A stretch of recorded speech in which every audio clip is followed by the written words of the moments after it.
Nikola Tesla was born at the stroke of midnight during a fierce electrical storm on July 10, 1856, in the village of Smiljan, then part of the Austrian Empire, modern-day Croatia. The superstitious midwife declared, "This a bad omen. This child will be a child of darkness." His mother, Juka, a formidable woman who invented small household appliances without any formal education, countered, "No, he will be a child of light." His father, Milutin, a Serbian Orthodox priest, known for his extraordinary memory, mastery of languages, and tendency to drift into vivid daydreams, passed these very gifts to Nikola, seeds of the visionary mind that would one day change the world. This dramatic entrance foreshadowed a life spent wresting electricity from the heavens, a life of brilliant light and profound darkness. From his earliest years, Tesla's mind operated differently. He was plagued by vivid, blinding flashes of light that would precede detailed visions of people, places, and, most importantly, inventions. This was not mere imagination. It was a fully functional, eidetic workshop. He possessed a photographic memory, speaking 8 languages, and could visualize his creations with such precision that he needed no blueprints, no models. He could run his machines in his mind for weeks, testing for wear and tear, before ever building a physical prototype. I do not rush into actual work. When I get an idea, I start at once building it up in my imagination. I change the construction, make improvements, and operate the device in my mind. This remarkable mind led him to engineering studies in Graz and Prague. It was during a walk in a Budapest park in 1882, reciting poetry as the sunset ignited the sky, that the solution to a global problem struck him like the bolt of lightning that heralded his birth.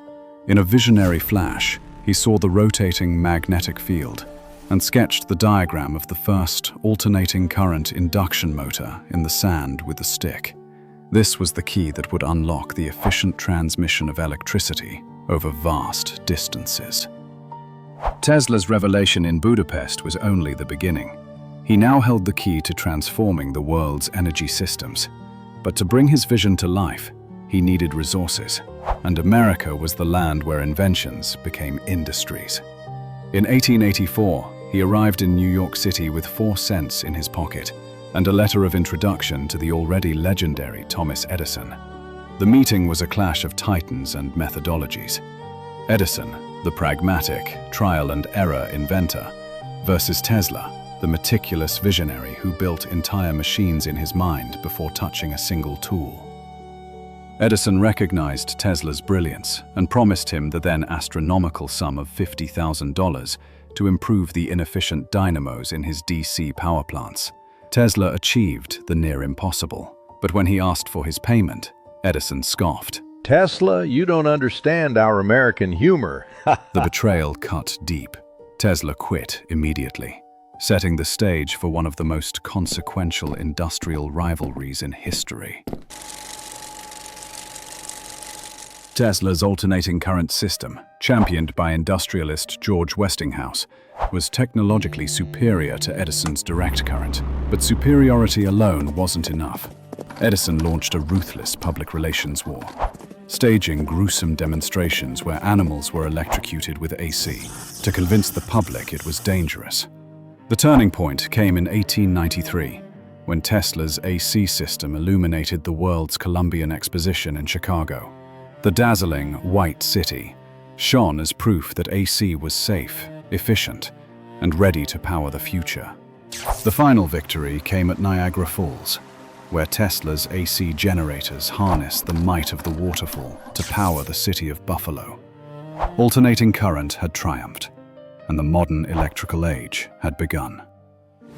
With the triumph of AC power, Tesla became a scientific celebrity, a name spoken with awe in both elite salons and crowded newspapers. The 1890s were his golden years, a period so dazzling that journalists began calling him the Wizard of New York. He demonstrated inventions that seemed indistinguishable from magic. The Tesla coil, his most famous creation, hurled millions of volts of lightning into the air, thrilling audiences and laying the foundation for radio technology. He delved into the mysterious world of X-rays, pushing the boundaries of medical science, until a devastating lab fire consumed years of research. This loss of crucial data and proof of his experiments allowed others racing in the same field, like Wilhelm Conrad Röntgen, who would go on to discover and name the X-ray in 1895, to claim priority and worldwide fame.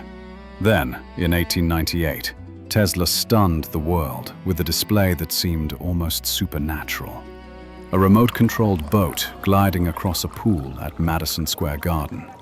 Spectators whispered of sorcery, telepathy, even hidden assistance, unable to grasp the truth. Tesla had just invented robotics, decades before the world was ready to understand it. Yet, Tesla's mind was fixed on a grander vision. He dreamed not just of wireless communication, but of wireless power for all. He envisioned a global network where energy could be transmitted through the very Earth itself, free and limitless, available to every home and every machine on the planet. Electric power is everywhere present in unlimited quantities and can drive the world's machinery without the need of coal, oil, gas, or any other fuels. To achieve this dream, Tesla needed more than brilliance. He needed capital. And there was no greater financial titan at the time than J.P. Morgan. Morgan was a towering figure of the Gilded Age, a man whose wealth and influence built railroads, industries, and even once bailed out the U.S. Treasury and stabilized the U.S. economy. When Tesla approached him with the concept of a wireless transmission tower that could revolutionize global communications, Morgan saw the potential and invested $150,000, a staggering sum at the time, to fund construction of Wardenclyffe Tower on Long Island. But as Tesla's true intentions became clear, Morgan's enthusiasm faded. Tesla didn't just want to transmit messages like Marconi. He wanted to transmit power itself, freely, without wires and without limits. Morgan's sharp business mind grasped the problem immediately. How do you bill people for free energy? Seeing no profit model, Morgan withdrew his support and quietly warned other financiers away. Without funding, the project collapsed, leaving Wardenclyffe a hollow monument to unrealized potential. The dream of free energy died, and Tesla, once hailed as a wizard, was plunged into financial ruin and heartbreak, his reputation slipping further into the shadows. Tesla's later years were a tragic descent into eccentricity and obscurity. The man who had once dined with royalty and dazzled crowds now lived a transient existence in New York hotels, often leaving bills unpaid. His finances were sustained only by a small pension from George Westinghouse, a gesture of respect from the man who had championed Tesla's AC system. During this period, Tesla's brilliant mind became increasingly troubled. He developed crippling obsessive-compulsive behaviors, including a fixation on the number 3, an intense aversion to germs, and a peculiar dislike of round objects and pearls. In Bryant Park, he formed deep attachments to pigeons, even claiming that one particular white pigeon was the great love of his life. Even in decline, Tesla continued to make bold announcements to the press. He spoke of fantastical inventions such as his Peace Ray or Teleforce, a particle beam weapon he believed could end all war by making invasions impossible. These dramatic claims captured headlines, but failed to attract serious investors, further isolating Tesla from the scientific community. Despite holding over 300 patents, many of his later ideas remained locked in notebooks rather than realized in laboratories. On January 7, 1943, Nikola Tesla died alone in room 3327 of the New Yorker Hotel, at the age of 86. Within hours, agents from the US government's Office of Alien Property, yes, that was a real office abolished in 1966, seized his papers, fearful that his death ray designs might be real and fall into enemy hands during the height of World War II. In a final, posthumous victory, the US Supreme Court upheld Tesla's earlier patent claims for the invention of radio. For years, Guglielmo Marconi had been celebrated as the father of radio, after successfully transmitting signals across the Atlantic. But his breakthroughs had relied on Tesla's patented circuits and designs, which were ignored at the time due to Marconi's powerful financial backers and political influence. The court's decision stripped Marconi of the official credit and restored it to Tesla, a small but meaningful acknowledgement of his genius.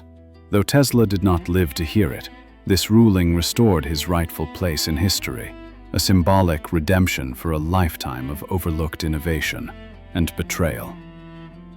Tesla's legacy remains a paradox.